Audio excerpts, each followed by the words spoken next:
Hello everyone and welcome back to Saya no Uta. And in the last episode we might have already gotten an idea about what Saya really is. But we can't be certain yet, so let's continue. I bit the bullet and tried to take the train, but the rush hour crowds were so bad that I had to get off halfway and walk. I'm running pretty late. Is Saya worried? I hope she's not mad. When I enter the yard, I realize that the front door has been left wide open. Light from the living room is seeping out into the hallway, and I hear what sounds like someone smacking their lips. There's also a tantalizing fragrance in the air. Is it Saya? I consider calling out to her, but decide to enter in silence instead. Something smells strange, though not unpleasant. The aroma is quite soothing. In fact, it reminds me of Saya's hair. At first, I am surprised by what I see in the living room. The floor is covered with what looks to be some kind of grass, probably the source of the herb-like smell, and there are fruit or vegetable-like balls of varying size scattered everywhere. Saya. Oh my. What? Is she eating that? What is that? Saya turns around, her eyes wide with surprise. She then looks away sheepishly, like a child caught at some prank. 何を食べてるんだい? She stammers, so flustered that I suddenly feel bad for sneaking up on her. Remembering that she has never eaten in front of me before, I realize that she must be quite embarrassed. 一ついいかな? I scoop up the closest fruit thing and pop it into my mouth, ignoring Saya's attempt to wave me off. It has a strange texture, soft and pliable like a peach or a pear. When I bite into it with my back teeth, a succulent juice fills my mouth, combined with a sharp, strong fragrance. It's unlike anything I've ever tasted.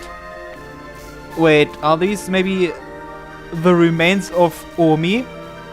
No, because it seemed like Omi was attacked at the end of the last episode. And Saya was probably the one who attacked her. So what he's eating now might be human flesh. 何か味付けとか調理してあるのかこれ? 調理ってほどのことは、さばいてからちょっと溶かして食べやすくしただけで、ほとんど生なんだけど。I pick up a different lump, this one consisting of fruity flesh around the hard core. Tearing a chunk off in my mouth, I find that it has a similar taste to the last one. ねえ、大丈夫？それって。That's a what? 僕でも食べられる味だ。っていうよりうまいよ、これ。You know, it reminds me a little bit of Tokyo Ghoul, because apparently he can eat what I presume is human flesh, but anything else tastes really bad to him. そうなの？ At first, Saya looks dumbstruck, but then she bursts out laughing. そうなんだ。Fuminoriもこういうのが好きだったんだ。なんだ、あれこれ工夫して頑張ってた私がバカみたい。さやっていつもこういうものを食べてたのか。こんな大物は久しぶりだけどね。近所の公園とかで取ってくれるやつ。There is an impressive nature preserve not too far from here. I've never heard about fruits like these growing there, but, well, of course, they only look like fruits to me. They're really something else. ごめんね。一番美味しいところは、さっきさやが全部食べちゃった。いいよ、また今度で。でもこれで明日から一緒に食事ができるね。Saya seems really happy. I'm happy too, of course. Eating with someone is much more fun than eating alone, and it makes the food taste better too. まだまだいっぱいあるし、食べきれない分は冷やせば 2,3 日は大丈夫だよ。ちょっと味は落ちるんだけどね。じゃあ早めに片付けておこうか。Sealing the small fruits in Tupperware and the large ones in pots and bowls, Saya and I store the remaining food in the refrigerator. Thinking of tomorrow's dinner fills me with anticipation. I feel that little by little I'm starting to regain the joy of living. Saya will guide me. With her, I can live on.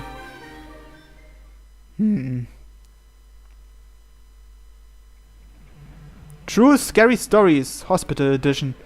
Chapter 4: The Monster in the University Hospital. A research student relates his shocking experiences at Tokyo's most prestigious hospital, will you believe him or not. Strange things started happening at the hospital around the end of last spring. It began with patients waking up in the middle of the night screaming. They all spoke of terrifying nightmares, and many of them had to be sedated. Some patients even transferred to other hospitals because of it. The weird thing was that they'd all had exactly the same dream, a dream about some horribly disgusting monster staring down at them from their bedside. But the really strange stuff started happening after that.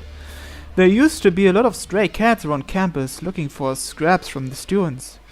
One day the cats suddenly disappeared, and it wasn't that they'd stopped coming, it was more like they'd vanished from the area entirely, and then people stopped walking their dogs around. According to rumors, the dogs were refusing to go anywhere near the school. Eventually, things started going missing in the hospital. Organs, to be precise. Transplant organs kept disappearing from storage. Some people came close to losing their jobs over it, and it wasn't just 2 or 3 times that it happened. They tried to keep it from the research students, but we heard that it was a lot worse than that. People started saying that there was something living in the hospital. The janitors would find strange masses that could only have been made in the middle of the night, traces of something that had crawled down the hallway, or weird stains that seemed to be caused by something dripping through the ceiling. The late shift nurses talked about hearing strange noises on the same nights that patients woke screaming. There is one last story, one you can never mention inside the hospital. One day, the obstetrics department went crazy. They said that a newborn had disappeared in the night. If that were true, the police would have come and it would have been all over the news, but they say the big shots managed to make it all go away. It's just a rumor, of course. These strange incidents suddenly stopped towards the end of summer. Now there are almost no patients complaining of nightmares, and the cats have started coming back to campus. But still, what happened in the hospital that summer? Even now, just thinking about it gives me the creeps.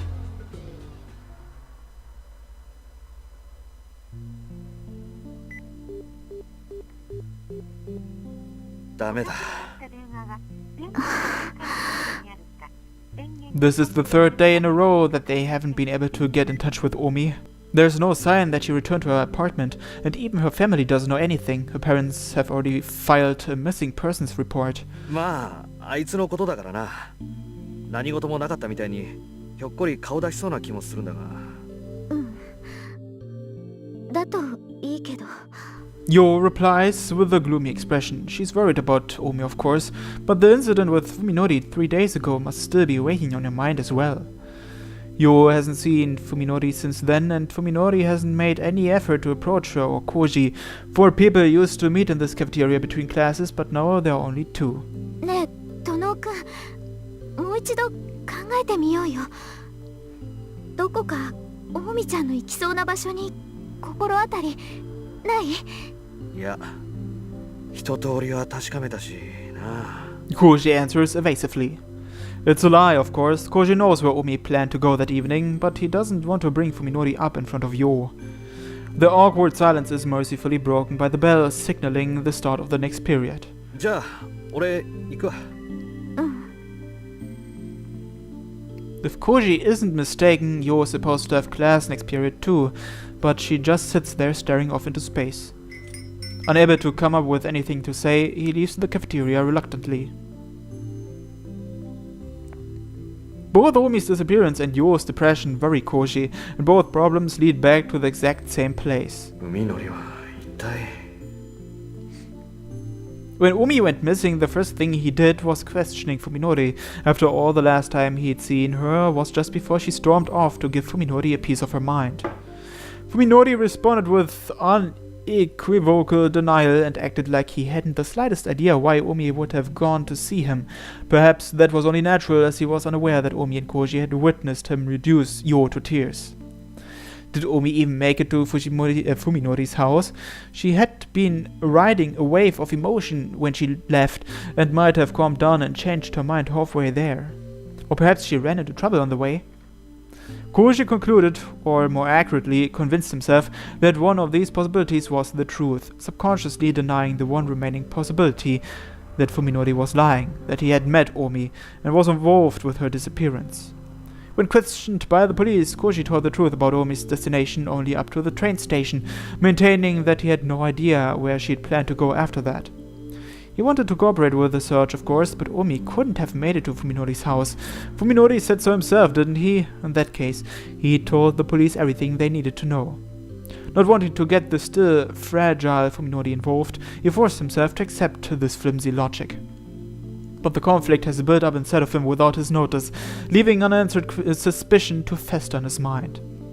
Koji is deep in thought, paying no attention to his surroundings, but perhaps that is what allows him to catch sight of his friend's back through the crowd of milling students.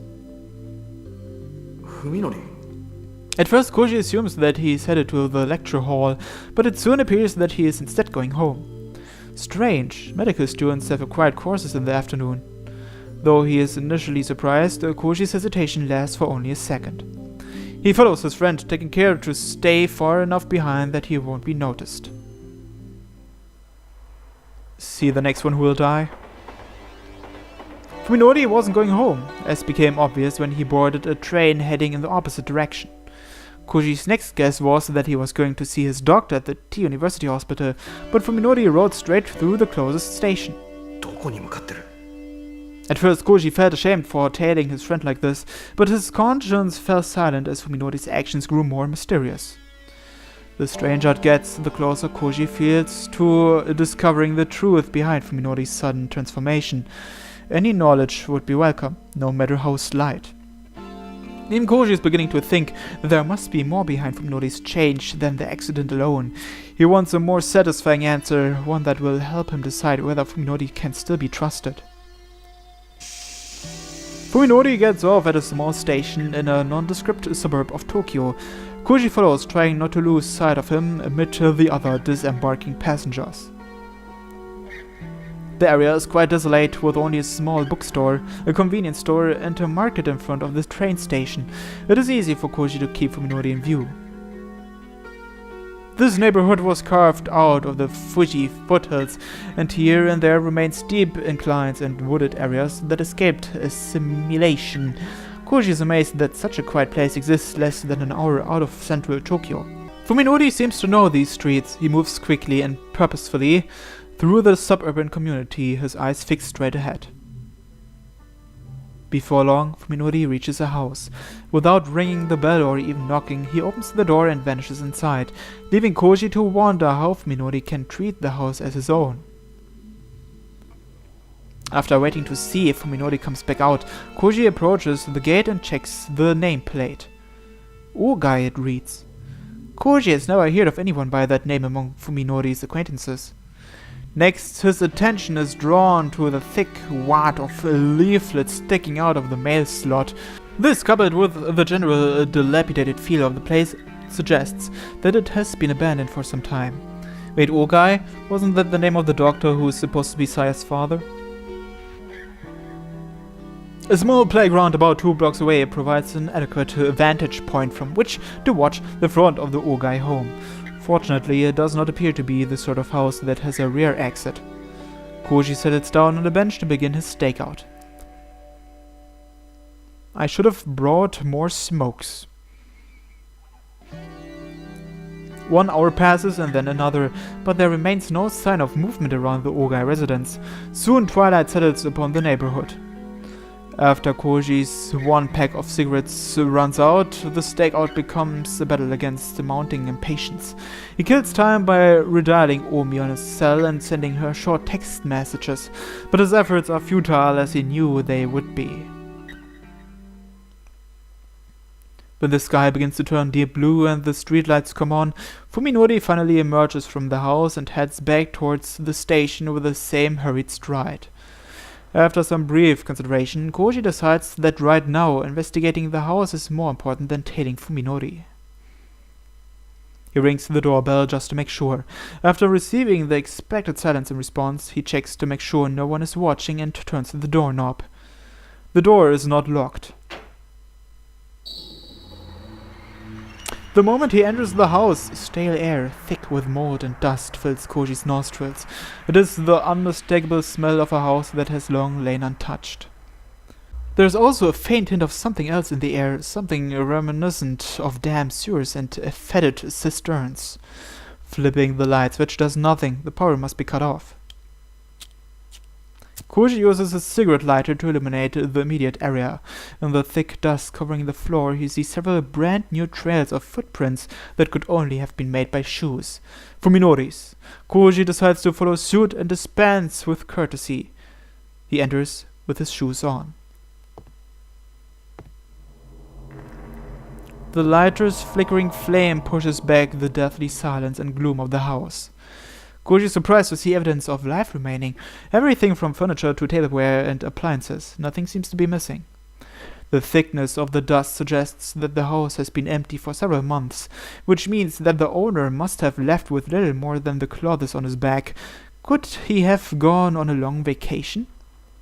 The calendar in the den is still turned to April. Empty and silent, yet still exhibiting signs of the life that was once lived there. The house reminds Koji of a passenger ship entombed at the bottom of the sea. The graveyard like quiet, a sinister thought suddenly enters his mind. No one is living here, but that does not have to mean that the owner left.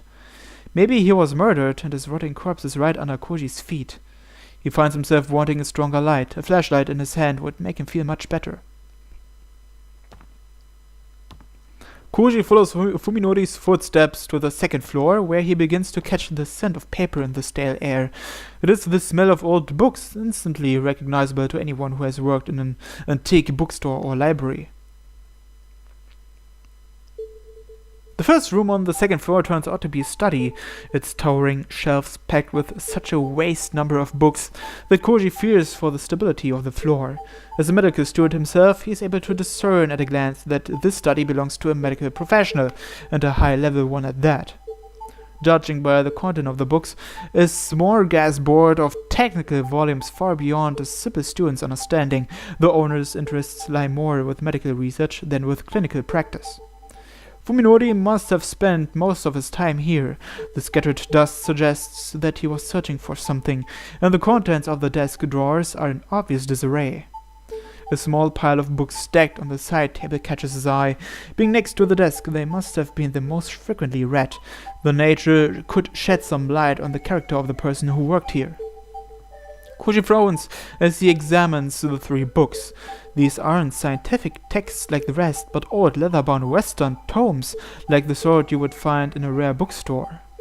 Traité de Chivreux appears to concern semiotics, but Ars Magna et Ultima is some kind of treatise on divination? And then there's the Voynich manuscript, which looks like some sort of picture book. When he pages through it, he finds the text utterly incomprehensible. Maybe it's some kind of a cipher? Whatever they are, they clearly have nothing to do with medicine, refuting Koji's earlier guess that this guy was a doctor. Looking down, Koji suddenly notices the glint of something black and metallic underneath the chair. A pocket-sized flashlight, quite out of place among all these dusty books. Fuminori must have brought it in. With relief, Koji exchanges his lighter for the flashlight. Its tiny body emits a powerful white beam that casts away the darkness. His courage restored, he decides to explore the rest of the house. Koji notices something strange, something that was not visible in the lighter's weak flame. The slime. Dark, oily stains are everywhere. The stains are especially thick around the doorknobs and stair banisters, like someone grasped them with hands wrapped in greasy cloth. Looking closer, he sees places where slime was splashed low on the walls, almost as if a wet mop was run violently across the floor. Could Urukai have made these marks? If so, how? Koji begins to feel sick as he imagines a man shambling through the house with slime dripping from his body. Finding the bedroom next to the study, Koji checks the closet on a hunch. He discovers 2 empty suitcases, not what one would leave behind when going on a long vacation. A sudden chill runs through him. Whoever was living here is still somewhere inside the house. Suppressing the urge to flee, Koji goes back downstairs to check the first floor. If he finds a corpse, he'll have to call the police right away. He might get away with trespassing if he reports it first, but if they find their body later, it will be awfully hard to explain his fingerprints all over the house. The flashlight reveals the den to be covered in even more slime than the rest of the house. The sofa looks as though it was dredged from the bottom of a swamp. In the kitchen, Koji takes one look at the sink and decides not to get any closer. He doesn't want any more fuel for his imagination. He reaches the door to the bathroom. A common scene from TV dramas flashes through his head, a body with slit wrists floating in a bathtub full of water. And wasn't there a movie where a hitman disposes of his victim in a bathtub filled with lye? Koji braces himself for the worst and opens the door slowly, then shines his light into the ceramic bathtub that appears from the darkness like a white ghost. Bones. So many bones. Bones black with dry flesh and blood. Koji puts one hand against the wall to steady himself as his legs threaten to buckle. Something is wrong, he realizes as he tries desperately to get his thoughts in order. The bones are too small and there are far too many of them. They aren't human. After taking several deep breaths to calm himself, Koji enters the bathroom and examines the tub. The bones are piled atop each other like fallen leaves. They appear to be from small animals, perhaps cats or dogs. Even so, the quantity is mind-boggling. How many bodies would it take to produce this many bones? The bones have all been separated from one another, so it doesn't look like bodies were just thrown into the tub and left to rot. Each bone is covered with deep grooves, marks left by teeth biting through flesh. Koji's sanity won't let him consider the possibility that a human could have done this. The owner of this house must have kept some sort of carnivorous animal as a pet, giving him the bones of small animals to eat and disposing of the remains in the bathtub.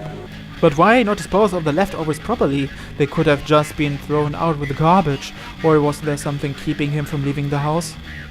The relief Koji felt when he realized that the bones weren't human is once again under attack. In the first place, what the hell was Fuminori doing here? Oh god. How does he know that it's Koji? Doesn't he look like a living mass of flesh to him? Maybe all those monsters actually look different. Koji whirls around, his light revealing Fuminori's expressionless face. Koji replies, barely managing to speak over the pounding of his heart. Fuminori pushes past Koji and looks into the bathtub. He doesn't even flinch at the sight of the bones. 僕はこの家の人と知り合いなんだ。頼まれて探し物をしに来ただけさ。知り合いって、いつから？一体何者なんだ？ Koji doesn't want to believe that the old friendly Fuminori could have had contact with the denizens of this house. いずれお前にも紹介するよ。僕の恩人とも言える人だから。He says, turning to leave without even a glance at Koji. おい、Fuminori! Koji runs after Fuminori. His heart is finally beating normally again. お前まさか近頃様子がおかしいのはその知り合いっていうやつのせいなんじゃ。 Standing in the entrance, Fuminori glares coldly at Koji over his shoulder. The utter lack of emotion in his eyes gives Koji pause. 僕の後をつけてきたんだね。Koji swallows. What can he say? そういうのは迷惑だ。二度とやらないでもらいたい。Fuminori walks away without another word, leaving Koji alone in the entrance. Up until this very moment, concern for his friend was still at the forefront of his mind. Now, however, that concern is swiftly giving way to a growing sense of dread. Does the Fuminori he knew no longer exist? Was the person who just stared Koji down an imposter wearing Fuminori's skin? Koji has begun to believe that it might be so.